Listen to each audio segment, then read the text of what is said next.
Եթե ձեր կինը լի է ձեր աշխատանքի մասին պատկերացումներով, միշտ ապեք քննադատել նրան։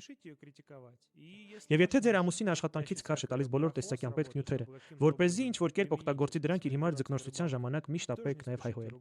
Ի վերջո, ինչպես ասում է լեգենդը, 1954 թվականին Ֆրանսիայի օդատիեզերական հետազոտությունների կենտրոնի ինժեներ Մարկ Գրեգուարը տուն բերեց մի քանի պոլիպոլիտետրոֆտորեթիլեն ձկնորսական հանդերձանքը յուղելու համար։ Մարկի կինը, տիկին Կալետ Գրեգուարը, հարցրեց ամուսնուն այս նյութի հատկությունների մասին եւ իմանալով, որ այն մակերեսները դարձնում է աներևակայելի իներտ, քիմիապես եւ կենսաբանորեն, խնդրեց նրան գտնել միջոց, այն թավայի վրա քսելու համար։ Դուք գուշակեցիք պոլիտետրաֆորաթիլենը տեֆլոն է։ Գտնելով տեֆլոնը ալյումինե տապակների վրա կիրառելու միջոց եւ արտոնագրելով այն 1954 թվականին, Մարկ եւ Կոլետ Գրիգուարները 1954 թվականին հիմնադրեցին ընկերությունը, որի անվանումը տեֆլոն եւ ալյումին բառերի ածանցյալն է։ Իսկ այս ընկերության անունը դուք շատ լավ գիտեք։ Սա տեֆալն է։ Ընդամենը 4 տարվա ընթացքում զույգը հասել է տարեկան 9 միլիոն միավոր արտադրանքի վաճառքի ծավալի։ Ցանկանում եք արագ մարքեթինգի դաս։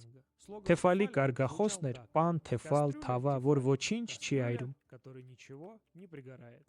Ավելի մատչելի բան չէի պատկերացնի։ Բայց այս թողարկումը դեռ նվիրված է Դյուպոնտին, ուստի վերադառնանք դրան։ Իսկ ինչպես է դա կապված թեֆալի հետ։ Դա շատ պարզ է։ Մարկ Գրիգուարի արտոնագրից 16 տարի առաջ երկրագնդի մյուս կողմում 1938 թվականին Նյու Ջերսիում կար Kinetic Chemicals ընկերությունը։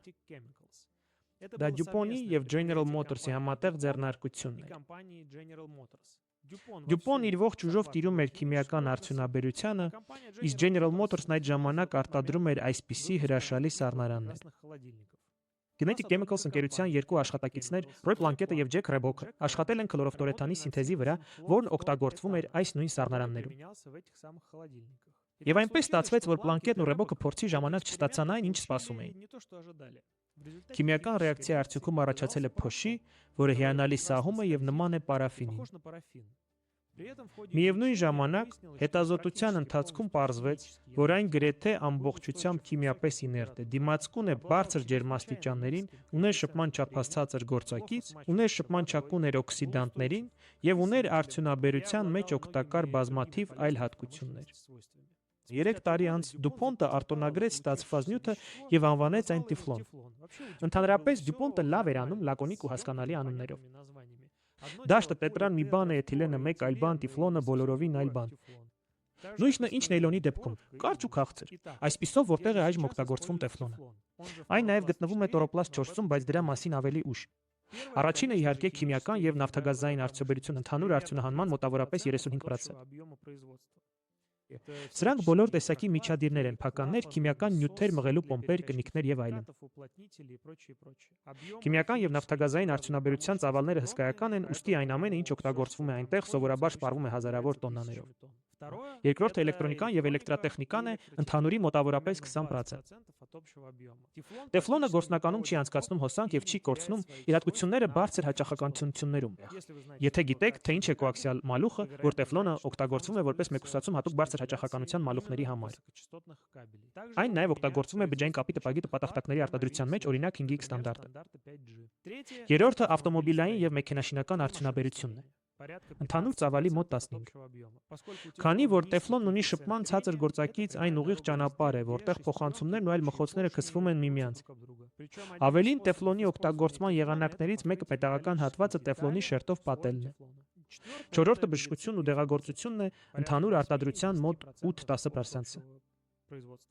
Եվ ահա կրկին օգնության է հասնում տեֆլոնի քիմիական իներտությունը։ Քանի որ այն առանձնապես չի արձագանքում ոչ մի բանի հետ, այն օգտագործվում է անոթային իմպլանտներ, կաթետրներ, թաղանթներ եւ որոշ լաբորատոր սարքավորումներ պատրաստելու համար։ Դե օգտագործման ծավալով միայն 5-րդ տեղում է 3-8% սպառողական ապրանքներն ու խոհանոցային պարագաներն են։ Ընդ որում խոհանոցային պարագաներով այստեղ ամեն ինչ պարզ է՝ տապակներ, չկպչուն ծածկույթով կաթսաներ եւ այդ ամենը։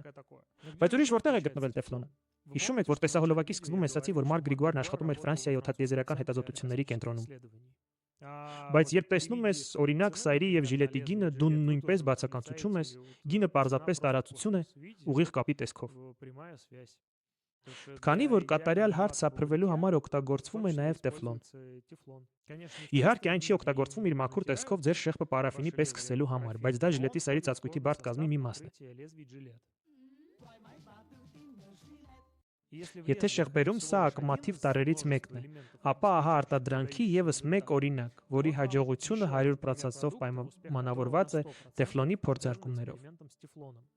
Այնպիսի ապրանքանիշերը, ինչպիսիք են Arc'teryx-ը եւ Patagonia-ն, շահել են շատ սպառողների վստահությունը, այդ թվում օգտագործելով Gore-Tex տեխնոլոգիան իրենց արտադրանքներում։ Եթե դուք գիտեք, թե ինչ է Gore-Tex-ը, ապա իմաստ չունի ձեզ երկար ժամանակ պատմել առավելությունների մասին։ Եթե չգիտեք, ապա մի խոսքով դա թաղանթ է, որն օգտագործվում է շնջող հագուստի եւ կոշիկների մեջ։ Բայց միևնույն ժամանակ այն չի թրջվում։ Եվ սա շատ են գնահատում արշավականներն ու զինված արշավների սիրահարները։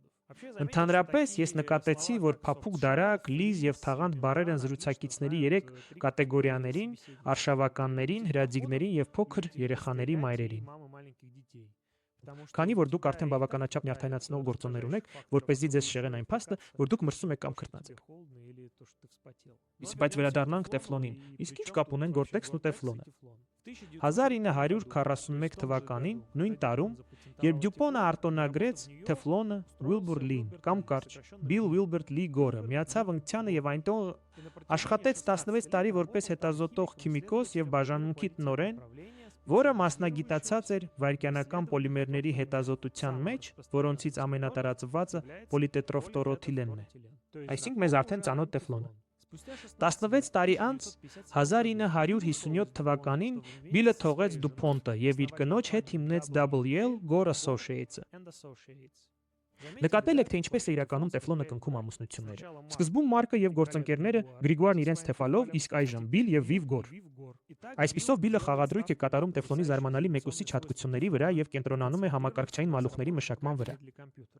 Այո, այսինքն 1957 թվականը եւ Բիլն արդեն գիտի, թե ու նպատակադրել։ Բայց ահա զվարճալի բանը։ Ընկերությունը կոչվում է WL Gore Associates, այսինքն Բիլի ընկերությունը նրա հոր ընկերությունը։ Բայց բեկումնային գաղափարները մեկ կամ երկու անգամ առաջ են քաշել նրա որդին Ռոբերտը կամ կարճ ասած Բոբը։ Բոբ Գոր հենց նա հորն առաջարկել է տեֆլոնի միջոցով մալուխների մեկուսացման մեթոդը։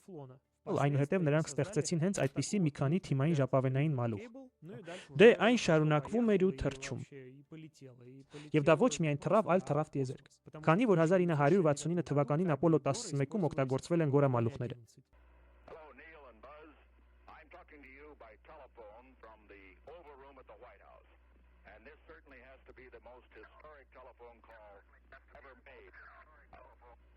Իդեպ իր հոր ընկերության հիմնադրման ժամանակ Բոբը 20 տարեկան էր։ Դե իդեպ Բոբը իհարկե չի սովորել անասնաբույժ լինելու համար։ 26 տարեկանում նա ստացել է քիմիական ճարտարագիտության տեխնացուի գիտական աստիճան։ Եվ այստեղ նորից կցանկանայի մի փոքրիկ լիրիկական շեղում անել սուր ու հանկարծակի գյուտերի մասին։ DuPont-ը արտոնագրել է տեֆլոնը 1941 թվականին։ Եվ պատահական չէր, որ այն եփվել էր կաթսայում ճամբարային ճամփորդության ժամանակ։ Այն պատահաբար ձեռք է բերել քիմիական կրթություն ունեցող երկու մարդ խոշոր քիմիական հսկայի լաբորատորիայում քիմիական նյութ մշակելիս մեկ այլ արդյունաբերական հսկայի General Motors-ի համար։ Ուիլ Գորը Դյուպոնի հետ է արդեն 16 տարի եւ մասնագիտանում է ֆտորոպլաստիկայի ոլորտում։ 1957 թվականին նրա որդին 20 տարեկան էր, երբ նա եւ իր հայրը սկսեցին զբաղվել թերոպլաստների ամբողջ բիզնեսով։ Բոբը ջանասիրաբար սովորում է քիմիկոս դառնալու համար եւ իր հոր հետ միասին գործնականում է իր գիտելիքները։ Եվ հիմա եւս 12 տարի անց ջեռուցվող ֆտորոպլաստիկ ձողերով փորձերի ընթացքում Բոբը կտրուկ ցնցում է աշխատանքային մասը։ Եվ ներսում դուք ստանում եք մի կառուցվածք, որը 70 օդ է։ Միևնույն ժամանակ նյութը դեռ թեթև է եւ դիմացկուն։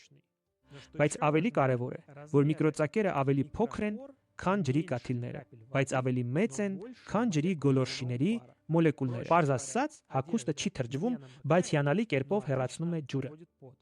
Եվ այն ժամանակ թվում էր, թե հագուստի հարցում երկու տարբերակ կար։ Դուք կամ թրջվում եք, կամ քրտնվում ձեր ռետինե անձրևանոցով կամ կոշիկներով։ Եվ իհարկե ով է առաջին անգամ հետաքրքրվել նյութի նման հատկություններով։ Իհարկե զինվորականների եւ լեռնագնացների համար։ Բազմաթիվ փորձարկումներից հետո 1976 թվականին հայտնվեց առաջին կոմերցիոն արտադրանքը՝ Gore-Tex-ով բաճկոններ։ Եվ սկսած 1980-ականներից թաղանթով բաճկոնները սկսեցին հայտնվել նորաձև ձեռքերով The North Face-ից, Patagonia-ից, Arc'teryx-ից եւ շատ ուրիշներից։ Իսկ Gore-Tex տաղանդով կոշիկներն արտադրում է օրինակ Salmon ընկերությունը։ Ինչ իրավիճակ էր տեֆլոնի հետ կապված ԽՍՀՄ-ում։ Ամերիկյան նեյլոնը ԽՍՀՄ-ում ուներ իր կոմունիստ եղբայր կապրոնը։ Իսկ տեֆլոնն ուներ ֆտորոպլաստիկ կամ ֆտորոպլաստ 4։ Այս անունը օգտագործվում է Ռուսաստանի Դաշնությունում եւ ԱՊ շատ այլ երկրներում։ Տեֆլոնն առաջին անգամ հայտնվել է խորհրդային ինժեներների ձեռքում Լենդ ԽՍՀՄ-ին մատակարարված ամերիկյան տանկի ապամոնտաժման ժամանակ։ Հիշեք, մենք ասացինք, որ տեֆլոնը օգտագործվում է մեքենաշինության մեջ։ Ամերիկյան տանկերում այն օգտագործվել է աշտարակի աջակցման ստորաբաժանումներում։ Դե ինչպես միշտ կուսակցությունը խնդիր դրեց։ 1947 թվականին սկսվեց տեֆլոն ֆտորոպլաստի խորհրդային անալոգի մշակումը, իսկ 1948 թվականին կուսակցությունն արդեն խնդիր դրեց հիմնել տարեկան 100 տոննա արտադրություն։ Բայց սա արդեն քննարկում է խորհրդային մեծ ժառանգության մասին։ Իսկ եթե ցանկանում եք հենց հիմա շոշափել պատմությունը, ապա կարող եք գնալ մոտակա շինանյութի խանութ եւ գնել երկրորդ շերտի կնքման նյութ, որը կարճ կոչվում է ֆումլենտը։ Իսկ դուք ձեր ձեռքերում կունենաք 100 տեֆլոնից պատրաստված կոճ։